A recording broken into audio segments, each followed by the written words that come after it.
feel better when you buy me. Okay. Can they see you very well? You tell me.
Good evening, ladies and gentlemen. Welcome to another episode of Straight Talk with Grover Thornton.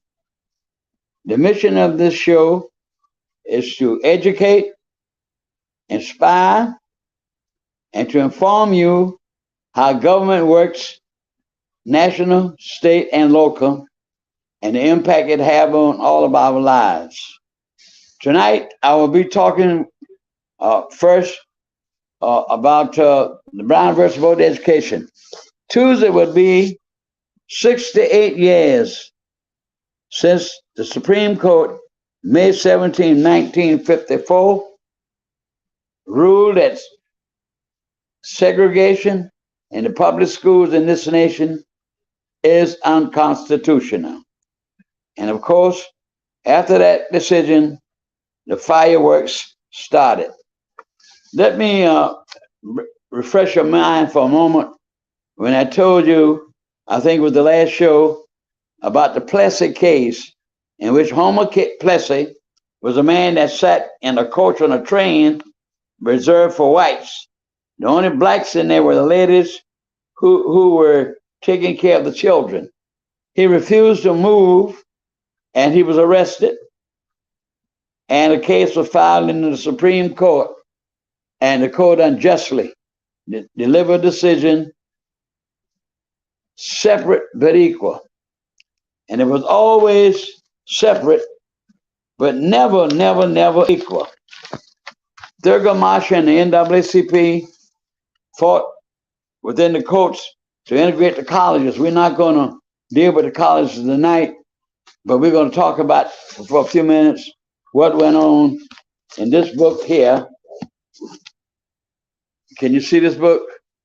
Brown versus Board of Education. And it's a wonderful book to read the struggle that sacrifices were made.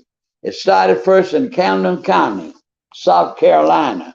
Thurgood Marshall said, now we fought the colleges, now we're going to deal with the secondary education. There was a man by the name of Briggs. He and his wife lived in this small town, Camden County, South Carolina. And their children went to a school that was terrible. They went to a school in which unequal things happened to them. For instance, to give you an example, let's look at the whites versus the African Americans in that county in the school system. They had an expenditures of $673,850 per capita, and they only paid $43 per black child and $179 per white student. Look how, is that equal? This country has been a country of hypocrisy. So Thurgood Marshall, along with Mr. Briggs, he told them, get me 20 people to sign this petition, and I will file this into the federal courts. So he did. But Mr. Briggs and his wife, they really suffered. They had a lot of economic pressure on them. He worked at a filling station for many years, and he was fired. His wife worked at a motel, making up the beds and cleaning up the motel. She was fired from her job. The other 18 or 19 people, they suffered economic reprisals. They couldn't borrow money. They had farms. They couldn't get no money for equipment. They really suffered. And we don't know the suffering many people had to do for us to enjoy the little freedom that we have today. So Thurgood Marshall argued the case within the district court with a judge named Mr. Warren. He was a strict Southerner, but he changed. And he moved the case forward, and he was able to file a case within the Supreme Court of the United States. Thurgood Marshall in 1952 appeared before the Supreme Court, and he said words to this effect, that of all the multitude of people in this nation, why was the Negro set aside and given this terrible treatment? So when the 54 decision came down, then that was the foundation and the basis for eliminating segregation. And of course, they didn't arbitrarily stop. It was worse. Right here in Savannah, Georgia, we didn't have violence, but they ran like crazy over at Jenkins High School demonstrating. I just can't understand this. And black folk give their lives to this country. I will never understand this country, never will. This little young girl right here, I keep this young girl, 6 years old. The way they did her. A white lady had came from Boston. The teacher, they pulled all the white children out of the schools. She came from Boston and to teach this little girl in first grade. Unbelievable. In a country that was supposed to be a country, the cradle of democracy all over the world. And 20% of their citizens were given second-class citizenship. This country has no ruling class. This country has no caste system. Everyone is supposed to be equal up under the law. But it was never this way. And I want people to understand how important it is to vote. We could not even vote in the Democratic primary. This is something new. You could only vote for the president. This is something new, started in 1948.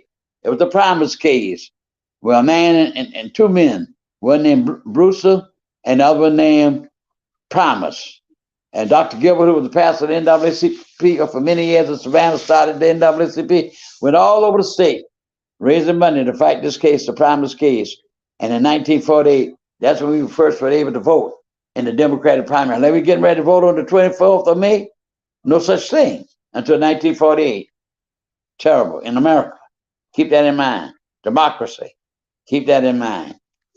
So this case went on to the people in this nation, and we really suffered. And they spent all this money throughout the nation, in the South, on white children. The black children didn't even have a bus to ride on in Cabot County. They walked to school, while the white children had less students and they had all the opportunity. They rode the buses to school. The black children had to walk. Now, and these were the states in which Thurgood Marshall and NAACP filed a suit against them. And it was South Carolina, Virginia, Kansas, Delaware, and the District of Columbia, Washington, D.C., to integrate the schools in this nation. People could come from other countries with their children and could go to any schools, but we who built this country, our forefathers built this country, got nothing for their labor. Like Lincoln said, toil without reward is what happened to us 400-something years as slaves in this nation.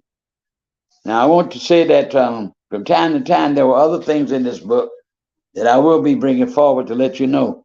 And when I tell you about some of these books, ladies and gentlemen, Get some of these books and read to your children.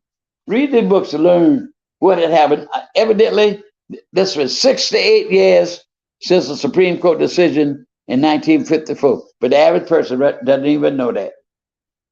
I guarantee you would find 15 or 20 people around you that know about the Brown versus Board of Education, because it has been 68 years. 68 years since this decision. And of course, we couldn't have really, they had the busing, and to stop all the busing because of the terrible housing laws where we couldn't live where we wanted to live. They make no difference what your score was, what your economic condition was. You could not live in a certain place. Like in Windsor Forest, where I moved one time, they had a covenant. No African American or a person of African descent could buy a property in this part of the country and in this city. And the NAACP had to fight to get that done in 1968, the open housing law. So it's been a lot of struggle for black people, and we're still struggling. I was looking at the TV the other day, and they were talking about the median income for a black family and a white family. Well, the median income, I don't know how they compute that, whether they take so many hours of work, how I don't know how they come up with that decision. These people who are in the economic field, they did this. And the average, the median income for a black family is $34,000, $34,800 something dollars. The white family, $64,800 something. So you see, almost double. So they have never treated black folk fairly. And not only that, this country has never been a fair distribution of the wealth in this country. Never has. And one time they had this mess with Bush, a trickle-down economics. Trickle down. I mean, you get the last what's left. And like Trump give all the business people $1 trillion tax cut. And you have to pay the same thing for a loaf of bread or a piece of steak as a man who says he's worth $129 billion. So this fair economics. But when the decision came down in 1954, that swept away segregation in this nation. And I want you all to know that we did not become a citizen of this state, this nation, until 1868, when the 14th Amendment to the Constitution was passed. The 13th Amendment was passed in 1865 after the Civil War, and 1868, the decision to bring the 14th Amendment. Now, everybody's using the 14th Amendment to the Constitution. They talk about that with this abortion business going on. But if I have time enough at the night, I will talk about that. And I will show you the actual part of the 14th Amendment and the 9th Amendment, which they're trying to use, saying that abortion was taking a right away from women. But tonight also, I will bring you again at our next show. I was talking about. Let me just make this last statement about the folks about the Brown versus Board of Education. There was a man named Kenneth Clark. I think his right name was Mamie. They were psychologists. So the NAACP used them to stress to the court how segregation, discrimination psychologically affect young children. So let me show you what they experienced that they did do. They took 4 dolls, 2 black dolls and 2 white dolls, and then they had 4 children, and they were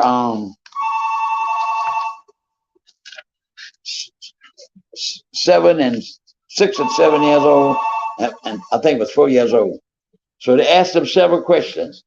They would say, they put these dolls and took these children and said, go get the prettiest doll.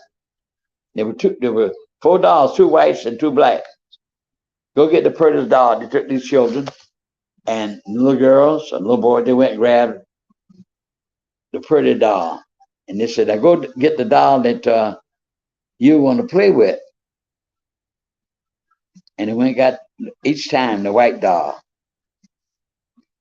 Now go get the doll that you think was not nice.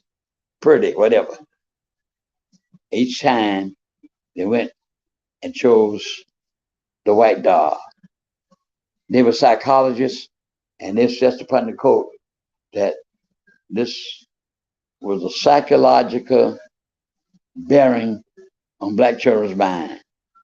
So I thought I'd mention that to you, and that was a very good experiment that Dr. Clark and his wife did towards bringing down racism in the school system of this nation. So as we move forward into the next program, I will tell you some things that went on in this book, The Brown versus Board of Education. And you'll be shocked at some of the things that went on. And we don't know these things if nobody don't tell us these things. Now they're trying to get away with all the books. Read any book you can read. Just like in Nazi Germany, all the great Jewish authors, they would burn books. Somebody said on the TV the other day, we need to burn the books. That's Nazism, like the Nazis did. They want to burn the books. They don't want the children to read what happened. Like a white man called me one day a month or so ago, and I answered the phone, and he said, may I speak to Mr. Thornton? I said, this is he. What can I do for you? He said, Mr. Thornton, he said, this country, and talking about this racial theory. I said, well, hold it right there, sir. Not another step, just listen to me. And I told him, you white people do not want the white children to read books about how bad y'all treated black people. You want to whitewash that. Well, he hung up the phone in my face. I told him enough that I didn't want to hear his foolishness about no reading of no books, because you should read the books. Some of the white boys say, I love to read. So you get your knowledge by reading, and then you make your decisions what's proper and what's not proper. I hate to say this today on the show, but I'll have to say it. Not long ago, I cut the television on, and some boy, y'all might have seen it now by now, in Buffalo, New York, went into a supermarket, all dressed up in a gear, hat on, a breast protector, all that, keep them getting shot. Went in there and killed 10 people in the grocery store. So you better look around when you go to the store. Look around your surroundings, because you never know. And he was drilled in white supremacy. Terrible. And the supermarket is located, according to the TV, located in a predominantly black area. So he went there to kill black people. All of that because they don't want people to enjoy the rights that everybody ought to have in this nation, according to the Declaration of Independence and to the Constitution. And now, like I said, they're taking the 14th Amendment, the portion of it, using that to get the rights that they think they should be entitled to.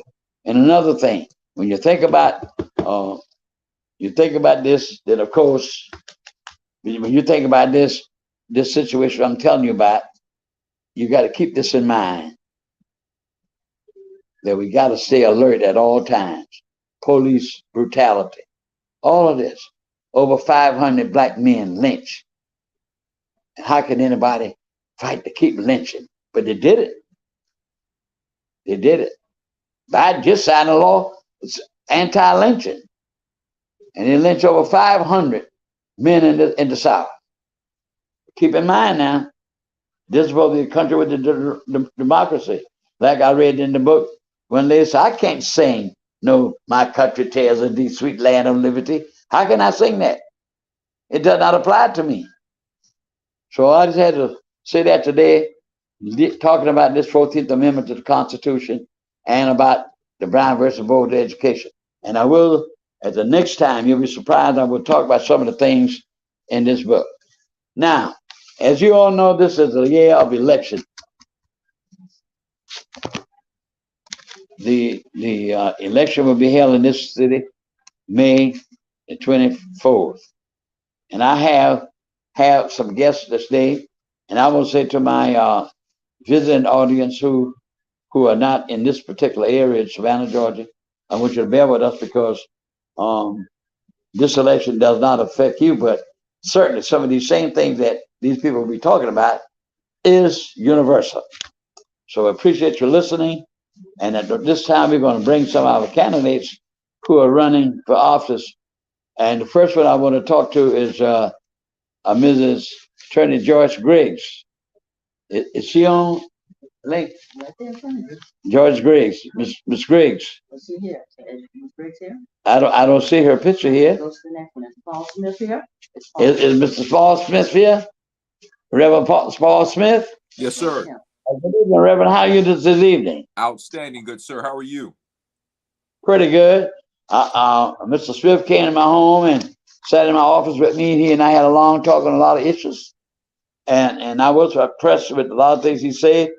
Reverend Smith, tell us something about yourself so this community can hear you firsthand, or what some of the things you like to do, and why do you want to be the winner and come into this community as a person of the 5th District. And incidentally, you'll be representing me. I live in the 5th District. So nice to have you on the program. Yes, sir. And take it away. Tell us then why you want to be the winner of this show. Yes, sir. Well, first, let me start off by saying thank you for allowing me to come on this show, and to all of the other candidates as well as audience members. I'm glad to be here. My name is Paul Smith. I am a native of Savannah, Georgia. I am a proud member of the Liberty City community. I am blessed to say I am a product of the Savannah Chatham County Public School System, a graduate of A.E. Beach High School. Go Bulldogs. Go Bulldogs. I'm a Bulldog too. I am blessed to say that I am a graduate of Savannah State University, the University by the Sea. On last week, I became a graduate of Morehouse College in Atlanta, Georgia, with my master's degree. Thank you, thank you, thank you. I am excited about this campaign and this race because I've had the opportunity of working over 7 years in higher education. I've had the opportunity of identifying the needs that students have so that they can be successful in the higher education realm. One of those things would be reading comprehension. That's something that I'm passionate about, something that I want to work towards. I want to see us secure universal pre-K, as well as just see our students be able to go from one stage to the next in a safe environment. In this day and age, safety is a high priority topic. As a pastor, I serve my church. As a second lieutenant, I serve my country. And on May 24th, I would like to start serving the 5th District as school board member. I'm asking for your vote. I'm soliciting your support as we secure a quality education for all of our students. Let me ask you this, Reverend. I know you have not served on the board. You have not served on the board. You're attempting to be on the board, but I'm sure you have spoken to several members of the board. I talked to one leader on the board, and she interviewed you, and she was extremely impressed with you.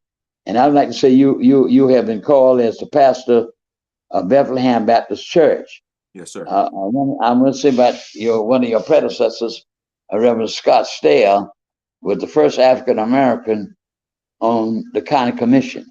Yes, sir. They have a park named in his honor out on 17. And Reverend Stale also filed a suit to integrate the schools here in Savannah. So you moving into a church with a lot of history. Yes, sir. And he was a fine man. I had the opportunity to work on his campaign once or twice, and he was a great leader in this community. Yes, sir. And let me ask you one more question. What seems, as far as your platform concerned, what is the most important thing that you would like to achieve? It's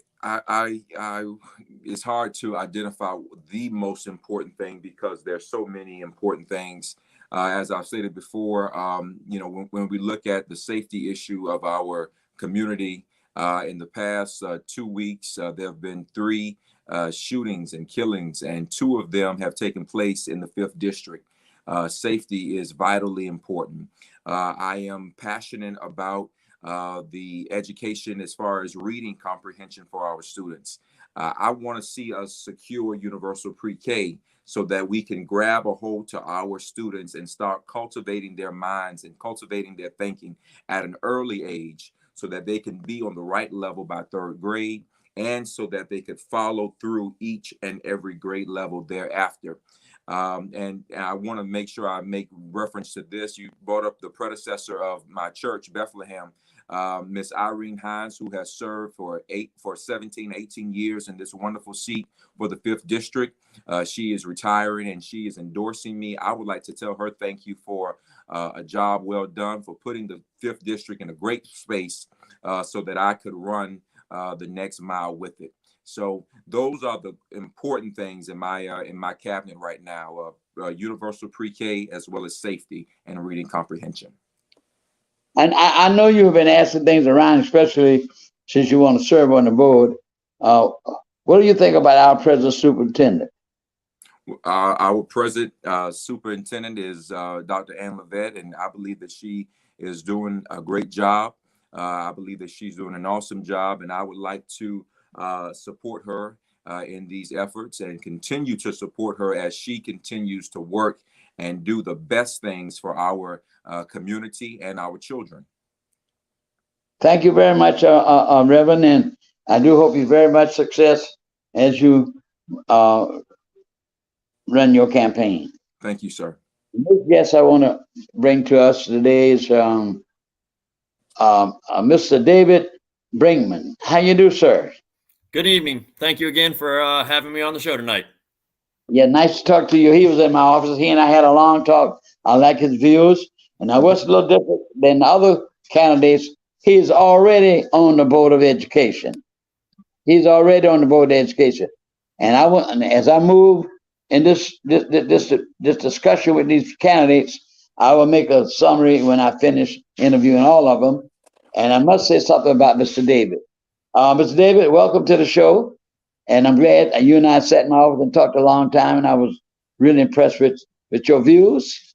And I really extremely was impressed with you working along with our wonderful present superintendent. Tell me about yourself. Let the public know something about you, sir. Thank you, Mr. Thornton. My name is Dr. David Brinkman. I am your current 6th district rep on the school board. I got to Savannah as early as I could at the age of 4. Went to Butler and Gould Elementary, Bartlett Middle School, and I as well am an Alfred Eli Beach High School graduate. So I think that's the entire show tonight. Following great footsteps there. The board could just be all Beach High grads, and I think we'd be doing a pretty good job. I am seeking re-election because I fully support what our district is doing now. We have a great team. We're going to add some new team members. But I want to make sure that we continue the work we've done over the last 4 years and to continue to create a collaborative effort to move forward.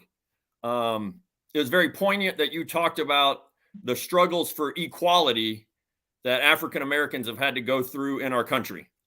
I have learned over the last 4 years on the school board that our district pushes past equality and pushes for equity. And that difference is that we don't just give every student the same thing, but we actually give students that need more the resources they need so that they can have the same ability to have the same opportunities and outcomes as a student that might not need as many resources. So I am proud to continue to support Dr. Ann Levette and her team because we systematically look at schools and at students to make sure that we create positive change that is both equal but also equitable. Wonderful, wonderful. Now let me ask you this, sir. Since you're on the board, just give me an analysis. What do you think of the leadership of our superintendent? I think she is building a legacy. Excellent. This is her legacy. This is her community. She believes in every person that works for her and every student and teacher. This is not a job. And that shows in the decisions that she makes and how she thinks about how each decision will affect the entirety of our student body, our staff, our teachers, but also how that affects our community and how we can move forward to make all of those individuals better in the future. Very well. Very well. Well, I just want to thank you for being on the show. And I hope you much success. And fact of the matter that you're already working with the board. And I want people to see that you're a white gentleman. And I have a reason why I say that later on when I do my summary. Well, thank you, and sir. I want to thank you. Thank you for the interview you and I had in my home the other day. And I'm very impressed with you. And I do know this, that Dr. Levette is doing a superb job. No question about it. I talked to several board members, some of who are not even on this show tonight. Now, the next person I have, thank you very much, sir. Thank you. Much success for your campaign. The next person I have on my list here is Mr. Ted Rhodes. How you do, sir? I'm great. How you doing, sir? Nice to see you. Todd Rhodes. I'm sorry, I said Ted. I apologize, sir. Yes, Only apologize. Well, I knew his daddy real well because his daddy served as a associate pastor of the church of which I'm a member, First African Baptist Church. And your daddy was a fine man, and not only that, your daddy succeeded the church that my pastor daddy pastored. Yes, sir. And when he died, Mr. Rose, your father was called the pastor of that church. And your dad did a superb job working around First African Baptist. And you also came to my home and we sat down and talked. And I want to know some of your views and what you propose to do. Well, tell the community about yourself. Yes, sir. Hello, everybody. My name is Todd Rhodes. I was born and raised in this beautiful city of Savannah, Georgia. I'm very active in this city. I'm very engaged. My wife and I, we have 10 children. I'm going to say it one more time for those who can't hear. We have 10 beautiful children, 8 boys and 2 girls, who are all products of the school system as well.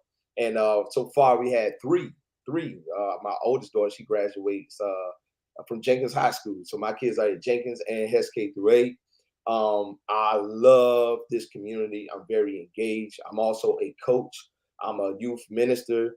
I'm a man of many hats. You know, I'm also a coach. I have a nonprofit youth organization called the Savannah Royal Lions. So I've been very involved in this community and just ready to serve. I always had the heart to serve. And, you know, I have also, too, I'm a business owner. I have two businesses that I own. So I'm like I said, I'm very engaged and I want to help in any way I can to make Savannah better. Thank you. Mr. Rhodes is aspiring to be the president of the board. Yes, sir. Dr. Buck is retiring, and your opponent is Mrs. Whiteley. I'm sorry it happened that she didn't get on the show, but I must say that she and I communicated today, and I was very impressed with some of the things that she said. But I want to ask you to just tell us why you think you want to be different from Ms. Whiteley to be chairman of the board.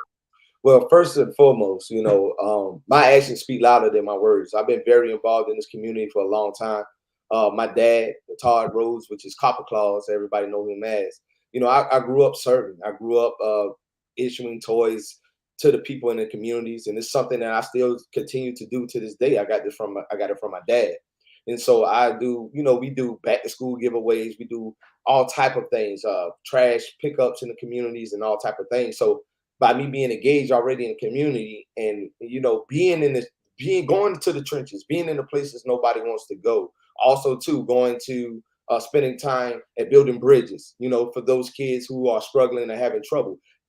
I care about those kids. Because guess what? Let me tell you, I was once in those shoes, in those kids' shoes. But I had somebody who seen the gifts in me. I had someone that seen the worth in me.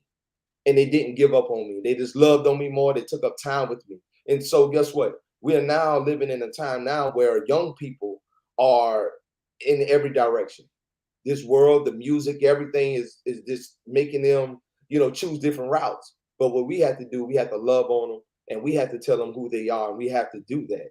And, you know, Dr. Buck, also too, because you did mention him, I have highly respect for him. He opened up the door to me and we talked. This was in December and we talked some other time soon after. I have highly respect for him. And I wish nothing but the best for him. I'm praying for him, for his health, that God continue to bless him and give him life and strength. All right, and let me ask you this then. On your platform, what are the main things on your platform you would like to achieve if you be successful to win this race as the president of the board? I'm in this race for the next generation. That's reliability, accountability, consistency, and equality. That's what I'm focusing on. And also, too, being a team player, working together with the team. As a coach, I won championships. And one thing I always taught the kids when we had it, started the season, is that everybody had to do their part. We all understand that we have a job to do and we work together. We don't fight. We don't fuss. We don't cuss. We don't do that to each other. That's enough of that going on. We see what that does.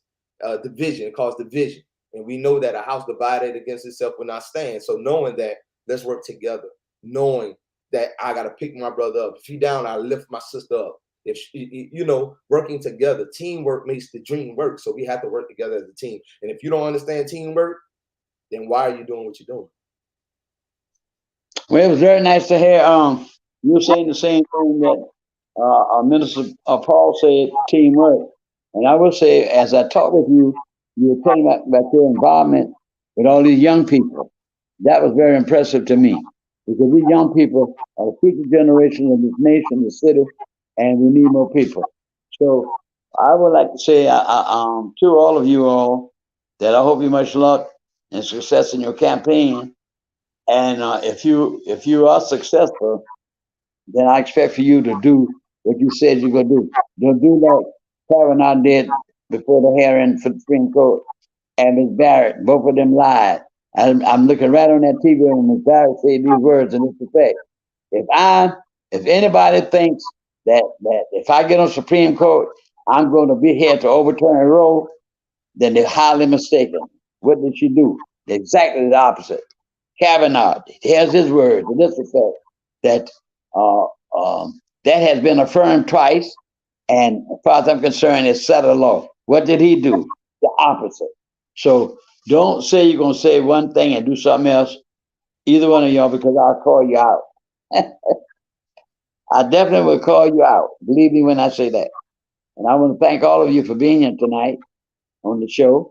And I hope all of you much success in your endeavor as you pursue.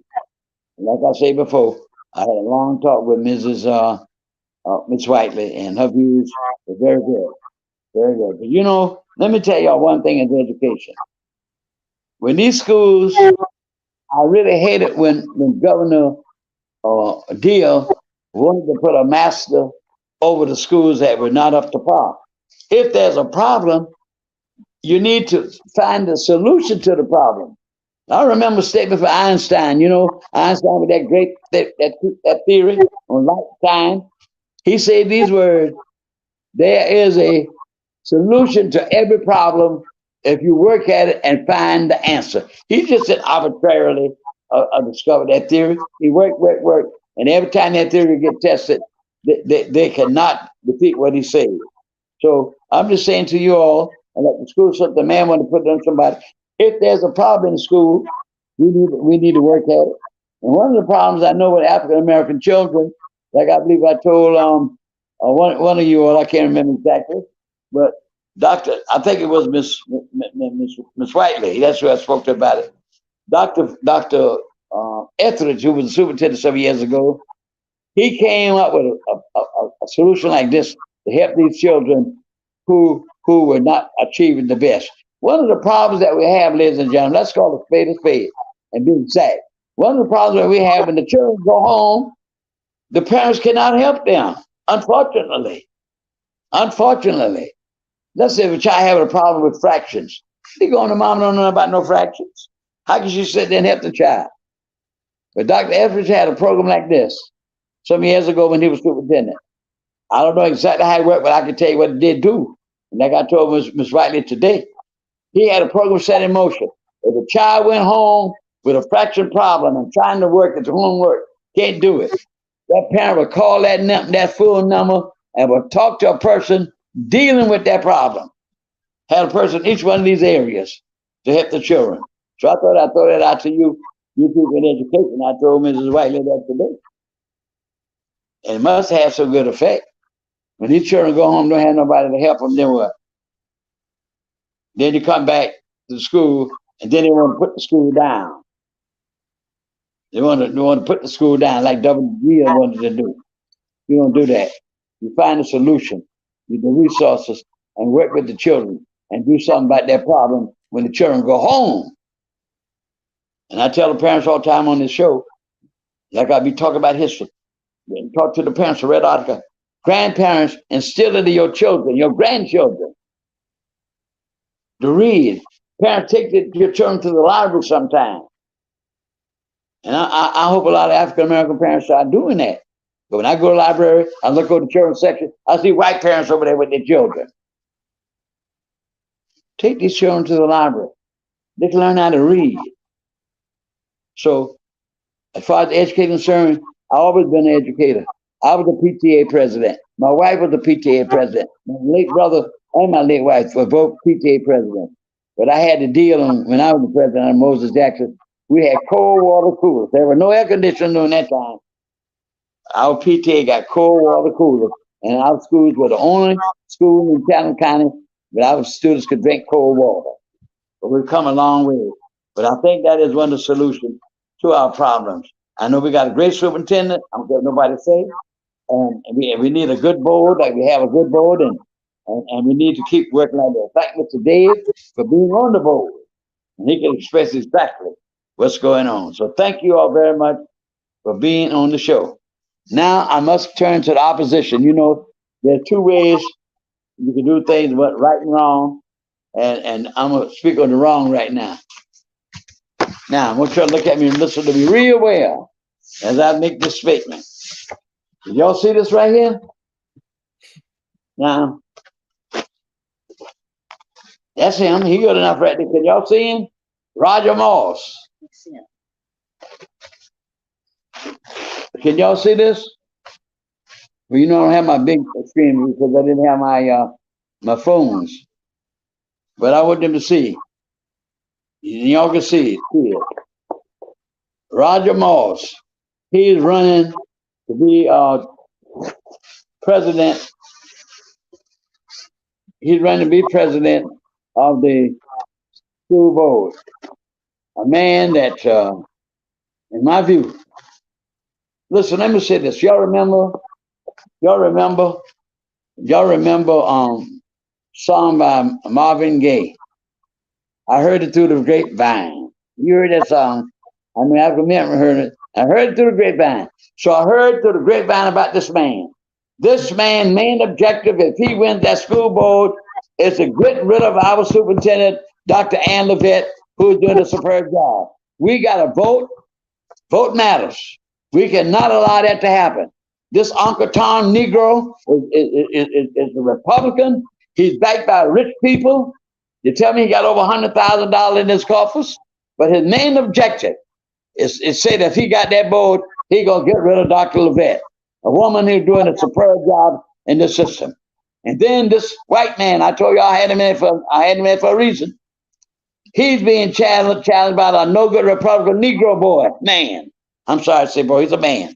I apologize. He's challenging him. This man is already on the board doing a superb job with Dr. Levette. You heard him testify the type of leadership he's given to this community. We, ladies and gentlemen, Chatham County, we cannot allow that to happen. I despise Uncle Tom's. Nobody put me in the hip pocket. And the name of my show is Straight Talk, and that's exactly what I'm going to do. We got to denounce him, denounce all Republicans because they belong to a cult. What's his name? The man's name is Roger Moss. No, everybody in Savannah probably done got one of these things. And I want people to spread the word, get on the phone. I told you I heard to the grapevine what he's going to do. Now he has, from what I can understand, he has charter schools. He has charter schools. Now, when you have a charter school, a lot of people are against the charter school. I'm against them because what it does, it takes away the money from the public schools.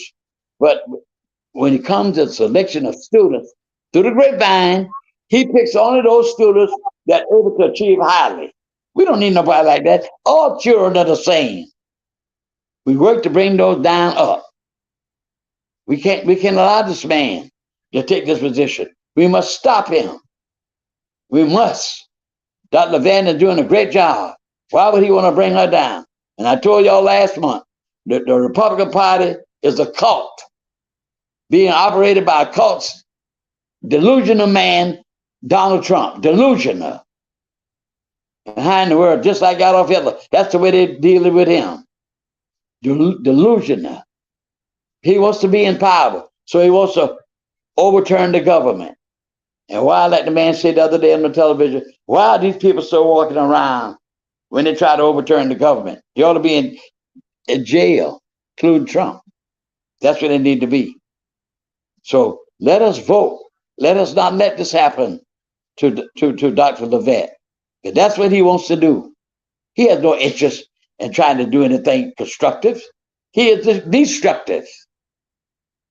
I don't know him, but like I said, I heard this through the grapevine, and got to be true. The way there's fire, when a lot of talk there's fire, then you know that's true.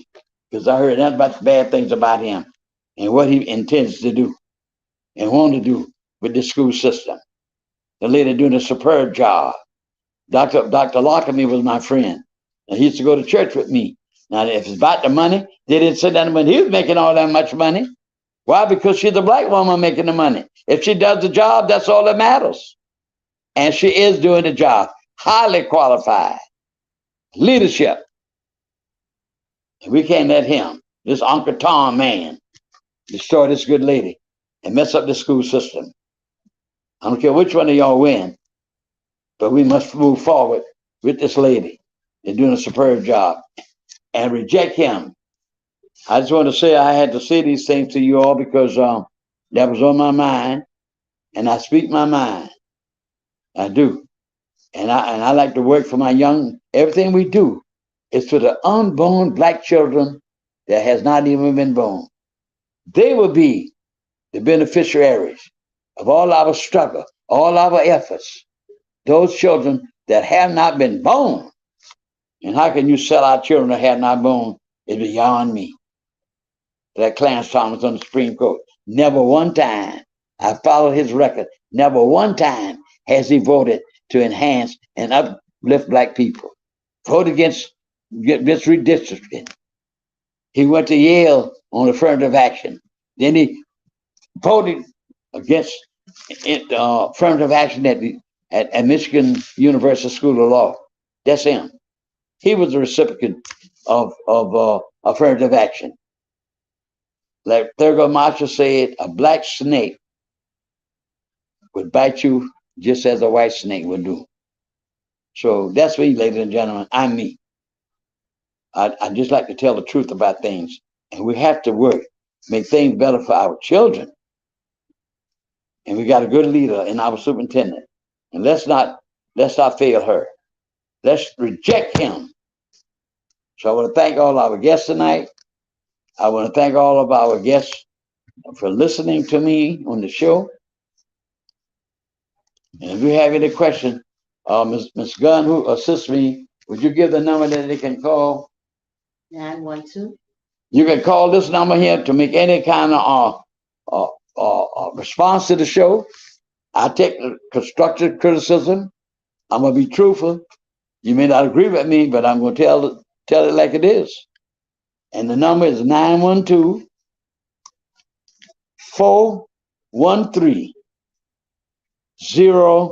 I'm going to say it again. 912-413-0999. And this show is over for the night and for next month. And I look forward to again coming to inform you on things that would educate you, inspire you, and will be a benefit to all of us. So thank you very much, guests, again. Thank the guests for coming. Thank the audience for listening. And I'll be willing to listen and read your responses. Thank you again. And good night. And in closing, I will say this, that we must continue to struggle. We must continue to work, hope, pray. Because in the end, our unborn children, and those alive today are the beneficiary of all of our efforts and all of our work. Thank you very much, and good night. Thank you for having us. Good night.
I like that.